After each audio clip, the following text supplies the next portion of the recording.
And what's up, everybody? Welcome back to the channel. It is your boy Cheap Ludes, and I got another top 10 list for you guys. So today we're going to be counting down the top 10 budget cards in NBA 2K21 My Team that you can pick up right now. So what constitutes a budget card in NBA 2K21 My Team? So I would say a budget card is anyone that is under 25k MT.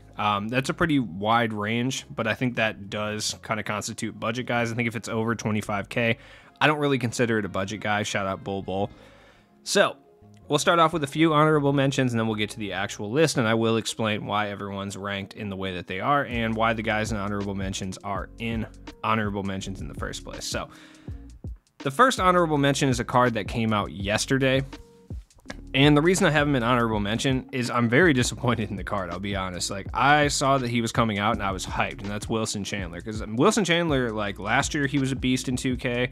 I expected him to be a beast this year. He was a beast in like 19 or 18, I can't remember. Wilson Chandler is usually a really good 3-and-D card. His Pink Diamond last year was incredibly good. He only plays point guard and center. None of those positions he's really that tight in. The reason he is on the honorable mention, though, is because he is an incredibly fun offline card to use. So, like, let's say you want to play like triple threat or like domination or even like challenges or something like that, and you're on a budget. He's a really fun point guard to run for that, and he plays pretty solid defense. But look at his defensive tendencies. Like, his on-ball defense is solid, but if you play off-ball defense with this dude, it's not about to be a fun time. Is it terrible? No, the 65 shot contest is fine. I mean, I don't understand why they gave him these tendencies, though. I feel like he doesn't play those tendencies. I feel like he plays better. I don't know why they gave him Season 2 Amethyst tendencies, though. Like, I just don't get it. It's whatever. Badge-wise, he's fine. He just doesn't have Dimer, even though he plays point guard. I just feel like they had a gripe with Wilson Chandler for some reason. Honorable mention number 2 is a card I've talked about way too much, and that is DeMar DeRozan. Like, granted, this is the Opal one as opposed to the Dark Matter. I mean, you kind of know what you're getting yourself into when it comes to DeMar DeRozan at this point. Like, do you want a 6'7" T-Mac clone that's only 10k? If you checked yes, then pick up DeMar DeRozan. If you checked no, then literally look for someone else. I don't know what to tell you. Like, that's what he is, and if that you don't want that, then don't pick him up. I don't know. Like, what more do you want from me? I'm not omnipotent. I don't know what you want. All right, he's got 39 hops, 21 golds. Pretty much every badge that you need him to have, he has. So he doesn't really need too many badge upgrades. If you want to upgrade some of his Hoff badges, make him a little bit better. I understand that, but for the most part, like, he's sick. Next up, we got our first honorable mention big man, and that is Kevin Love. Kevin Love's decent. I mean, I like this card a lot, but I can understand why you wouldn't put him in the top 10. I get that he's 6'10", a great rebounder. He's basically a, for lack of a better term, not even a 3-and-D big man, but like a 3 and rebounding big man. He's going to grab boards, he's going to shoot threes. And on current gen, because he has a 98 speed with ball, he's going to zoom around the court.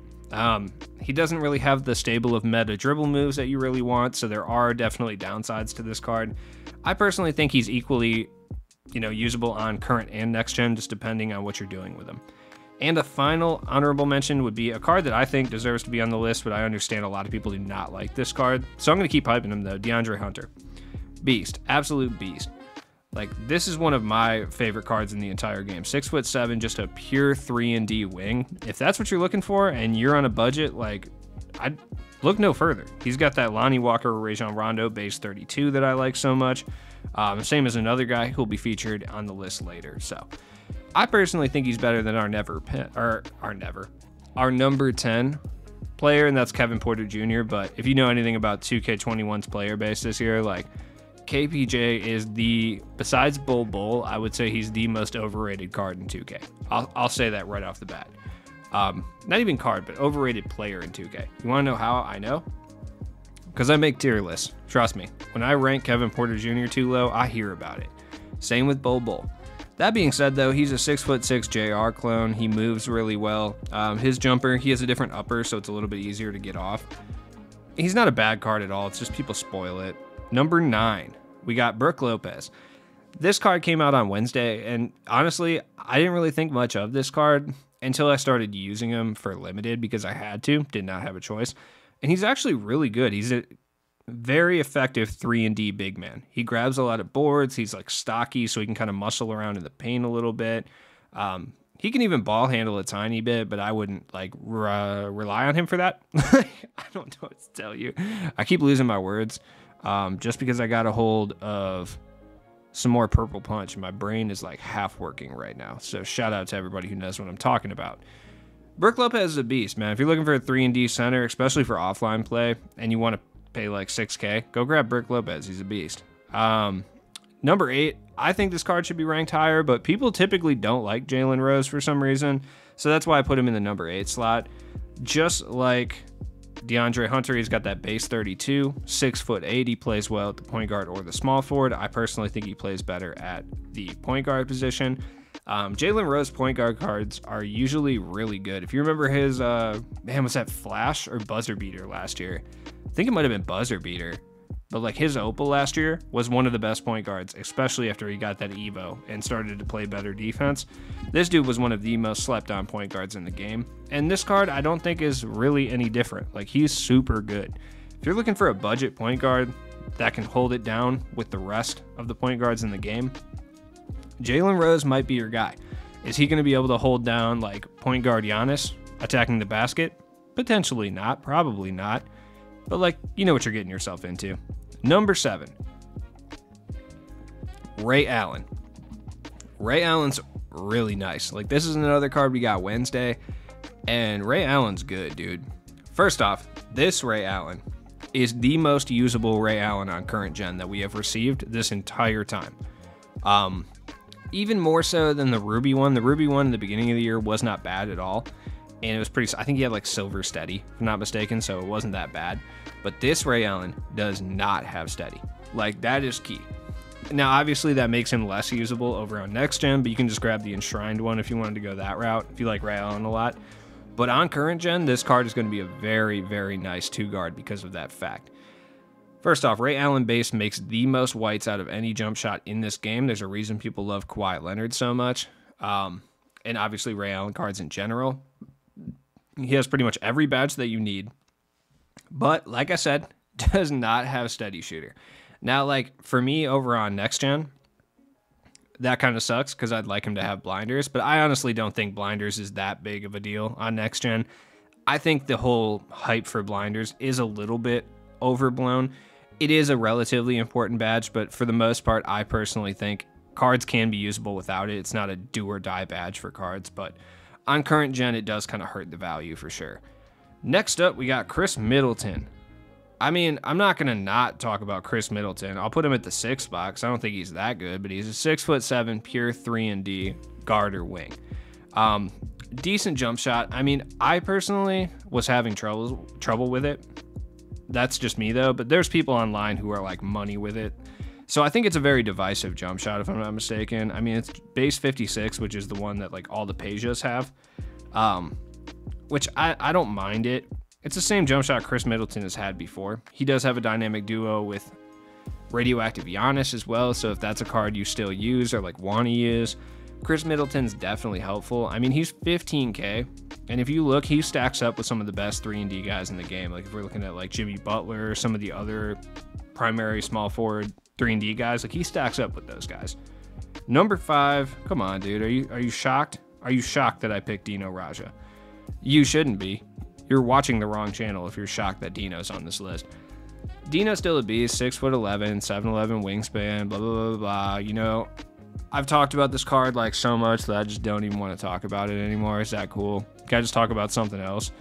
Okay, I'll talk about something else while Dino's up on the screen. I found 2 brand new vintage 1990s Bulls Championship shirts at a Salvation Army today with tags still on them, and I'm really happy about it. Yeah, Dino Raja, whatever. Number 4, Devin Booker. I've talked about this card a lot too. I mean, if you're looking for like a relatively good shooting guard or point guard, 6'6" with like a pretty good jump shot, I believe he has. Does he have Kobe base? I don't remember exactly what his base is off the top of my head. Let me just look it up real quick. He's good though. I mean, he's pretty solid defensively. No, he's got base 94, so he's got the Dirk Nowitzki base, which is better, in my opinion. I like it better for me, but I think Kobe base is better overall. Devin Booker's solid, but I mean, I've talked about him enough where you know how good this card is. Number 3, Clyde Drexler. No question this man is number 3. Personally, I think he's better than our number 2 guy, but for position reasons, that's why he's ahead, which I'll talk about. 6'7", long wingspan, great jumper. This card is so good. And not only is he so good, he's one of those rare cards that no matter what your playstyle is, Clyde Drexler fits it, you know? Do you need him to play 3-and-D? Do you need him to be a 3-and-D cone? Yeah, he can do that. Do you need him to be a slasher? Got you. You need him to be your primary ball handler and facilitator? Got you. You want a 3-hunt with him? Yep, he's got that too. He just does everything. And like that jump shot 5 that he has is actually really good, dude. I'm very quick. Like it's the same as like Bob McAdoo and Derek Jones Jr. This guy is ridiculous. He's one of my favorite cards in this game, especially at the budget tier. Number 2 is Anthony Davis. This is kind of what I was talking about. Like I think Clyde Drexler altogether is a better card, but for position reasons, I would put Anthony Davis ahead of him just because there's not very many good, usable online big men in the budget tier. It's just not how it is. There's a bunch of free ones that you can grind for, like James Wiseman or Eddie Curry, but when it comes to like purchasing one for like 6-7K, that's like non-existent. Anthony Davis is pretty much one of the only options, and he is still a little bit small to play at center if you're running into guys like Yao, because matchmaking straight up doesn't work in this game, like at all. So like if you use this Anthony Davis, in theory you should run into other opals and possibly pink diamonds at the absolute lowest. But no, one game you'll run into like 3 GOAT centers, and the next game you'll run into like a dude running an emerald and 2 bronzes. It just doesn't work. Most of the time it'll be 3 invincible GOATs though. But Anthony Davis is about the most well-rounded big man in this game. And number 1, come on. Do you know what channel you're watching right now? Did you think for a second Darius Miles, say it with me at home, mid-2000s combo forward that can play shooting guard, wasn't going to be number 1? Nah, you're tripping. Darius Miles is so good, dude. 6'9", just an incredibly long wingspan. He's so sick. He wears a headband, always tight. Great jump shot too. I actually like it a lot. He has base 65, which the only other person is Pink Diamond Darius, but this is the only one I'm very quick, and I really, really enjoy it. But like stats and badges wise, he's basically maxed out. There's just nothing wrong with this card, in my opinion. There's not. Like, he's good at everything. He's 6'9", so you know he can hold it down for real. This card, man, I just enjoy it so much. Look, if you're looking for an elite 2 guard or point guard that you can pick up for basically discard value with some size, with a nice jump shot, plays good defense, and can do a variety of things, Darius Miles. If you were to run Darius Miles at shooting guard, Clyde Drexler at small forward, Anthony Davis at power forward, Brook Lopez at center, and Devin Booker at point guard, that's a team that you could actually go win games with. As always, it has been your boy Cheap Ludes. Thank you for watching the video. I will talk to you guys later. I will be back with more content tomorrow. I think I'm going to do something a little different tomorrow. I haven't really decided what I'm going to do yet, but I guess we'll find out. I don't know. Comment down below what kind of video you want to see tomorrow. I'll let you guys decide. I don't even care. It doesn't matter. Check the description for all my stuff. I appreciate you guys watching all my content this weekend, and I'll get with you guys later. Peace.